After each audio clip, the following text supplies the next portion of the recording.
আসসালামু আলাইকুম প্রবাসী ভাইয়েরা, আশা করি আপনারা সকলে সুস্থ এবং ভালো আছেন। সংযুক্ত আরব আমিরাত সরকার প্রবাসীদের জন্য বড় ধরনের স্বস্তির খবর দিয়েছে।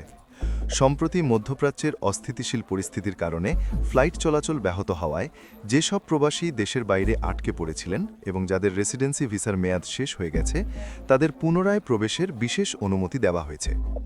সর্বশেষ তথ্য অনুযায়ী federal authority for identity, citizenship, customs and ports security ICP এই মানবিক সিদ্ধান্তটি গ্রহণ করেছে। এই নতুন নির্দেশনা অনুযায়ী যেসব প্রবাসীর রেসিডেন্সি পারমিট বা ভিসার মেয়াদ ২৮ ফেব্রুয়ারি ২০২৬ বা তার পরবর্তী সময়ে দেশের বাইরে থাকা অবস্থায় শেষ হয়েছে, তারা কোনো নতুন প্রবেশ ভিসা ছাড়াই আমিরাতের ফিরতে পারবেন।